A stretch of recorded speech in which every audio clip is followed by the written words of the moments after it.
600년 전 세종대왕이 만든 문자가 지금 아프리카와 남미에서 새로운 희망이 되고 있습니다. 세종대왕과 한글이 전 세계를 바꾸고 있는 놀라운 이야기 지금부터 시작합니다. 감동의 여왕 채널에서는 실제 이야기를 바탕으로 여러분께 흥미로운 이야기를 전달해 드리고 있습니다. 구독과 좋아요로 응원해 주시면 감사하겠습니다. 그날 회의실은 평소보다 조용했습니다. 국제문해력 개선 단체의 원래 회의가 진행되고 있었고, 저는 책상 위에 놓인 회의 자료를 훑어보고 있었습니다. 킹세종, 리터러시, 프라이즈 수상 후보 논의라는 제목이 눈에 들어왔습니다. 문해력과 관련된 국제상에 왜 동양의 어떤 왕의 이름이 붙었는지 누구도 정확히 알지 못하는 상황이었습니다. 회의가 끝난 후 저는 사무실 컴퓨터 앞에 앉아 세종대왕을 검색하기 시작했습니다.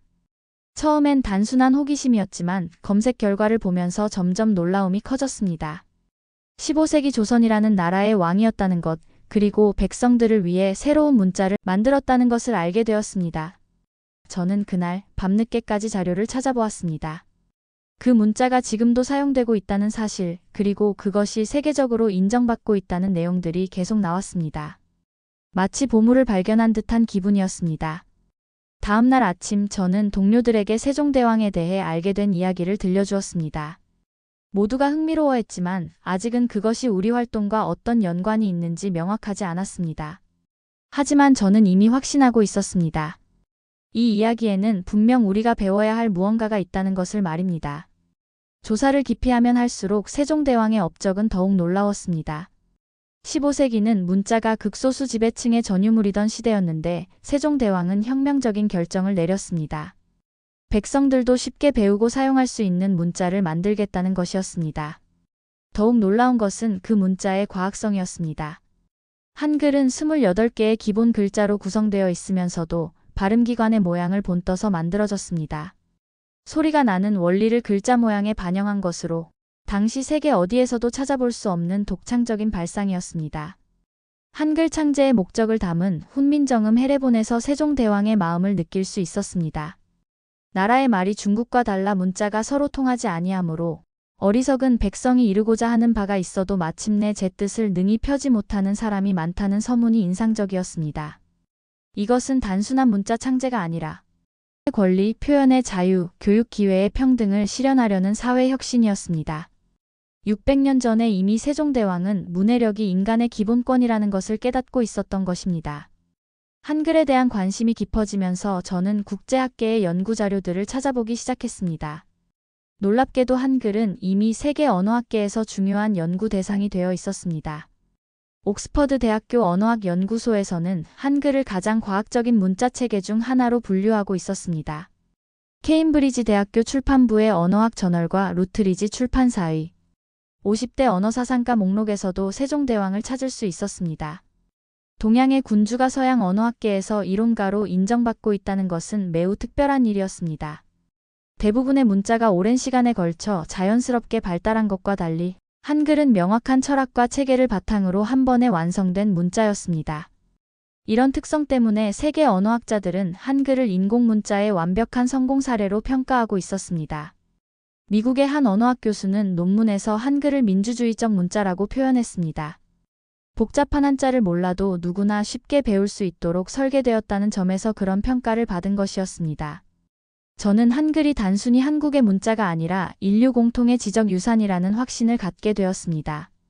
한글에 대한 이론적 연구가 정리되었을 때 시카고 대학교의 맥콜리 교수가 매년 10월 9일을 기념한다는 소식을 접했습니다. 한글날을 미국에서 기념하는 학자가 있다는 것이 신기해서 직접 연락을 취해보았습니다.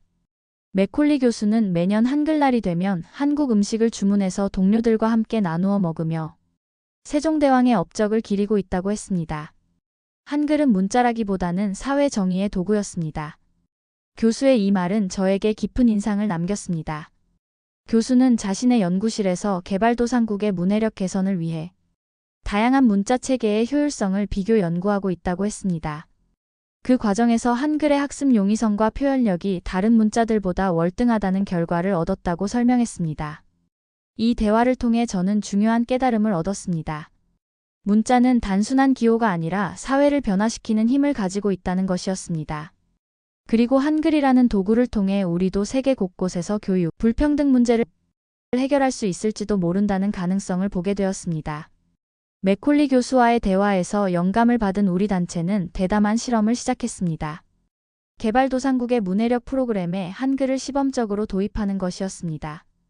처음에는 동료들 사이에서도 회의적인 반응이 많았지만 저는 한글의 체계성과 과학성이 언어의 경계를 넘어설 수 있다고 확신했습니다. 우리는 아프리카의 한 지역에서 소규모 파일럿 프로그램을 시작했습니다. 현지 언어를 한글로 표기하는 방식으로 문해 교육을 진행했습니다. 결과는 예상보다 훨씬 놀라웠습니다.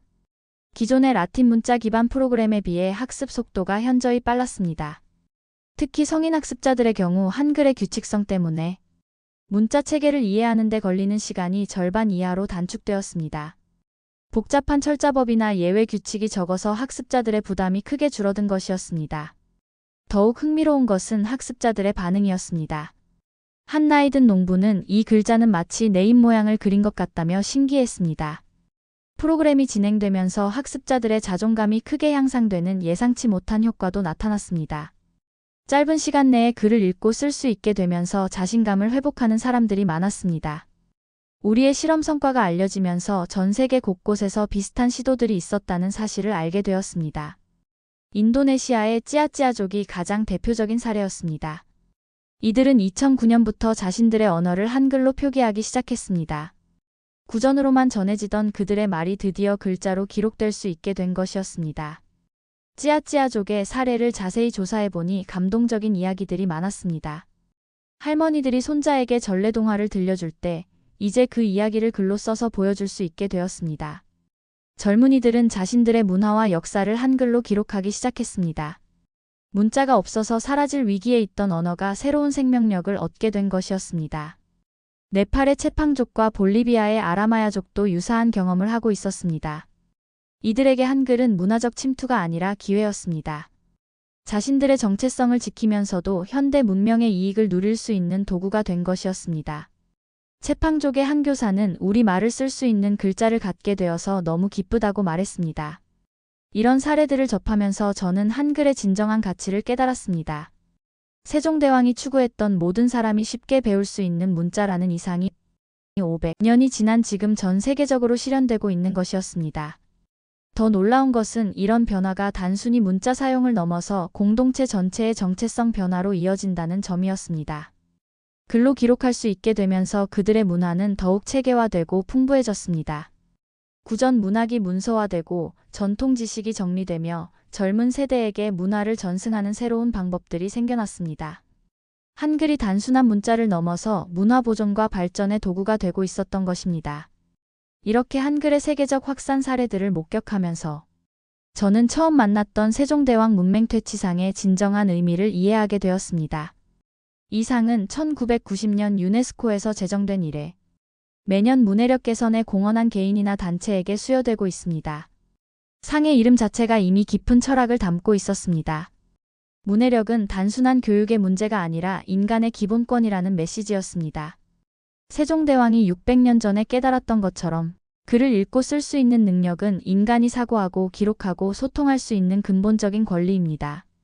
역대 수상자들의 활동을 살펴보니 모두 세종대왕의 정신을 실천하고 있는 사람들이었습니다.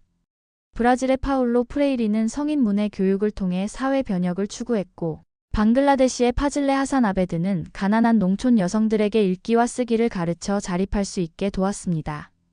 이런 철학은 세종대왕이 한글을 만들 때 품었던 마음과 정확히 일치했습니다.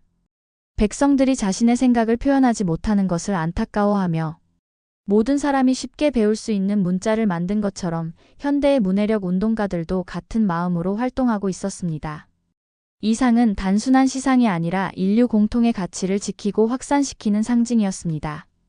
이 긴 여정을 통해 저는 하나의 확신에 도달했습니다. 저는 한국인이 아니지만 세종대왕의 철학은 국경과 민족을 초월하여 모든 인류가 공유해야 할 가치라는 것이었습니다. 문자는 단순한 의사소통 도구가 아니라 세상을 바꾸는 힘을 가지고 있습니다. 우리 단체의 활동 방향도 이제 명확해졌습니다. 한글을 활용한 문해력 프로그램을 전 세계로 확대하는 것입니다. 아프리카에서 시작된 작은 실험이 이제 아시아와 남미로 퍼져나가고 있습니다. 각 지역의 현지 언어를 한글로 표기하여 가르치는 방식이 점점 더 많은 관심을 받고 있습니다. 무엇보다 중요한 것은 이런 활동을 통해 우리가 세종대왕의 정신을 계승하고 있다는 점입니다. 600년 전 한 명의 왕이 품었던 모든 사람이 글을 읽고 쓸 수 있어야 한다는 꿈이 지금 우리 손으로 실현되고 있습니다. 최근 우리 단체에 참여하는 젊은 활동가들을 보면서 희망을 느낍니다. 이들은 세종대왕과 한글의 이야기를 듣고 깊은 감동을 받으며 자신들도 문자를 통해 세상을 바꾸고 싶다는 열정을 보입니다. 저에게 세종대왕과 한글은 인간의 존엄성과 평등을 추구하는 영원한 가치의 상징입니다.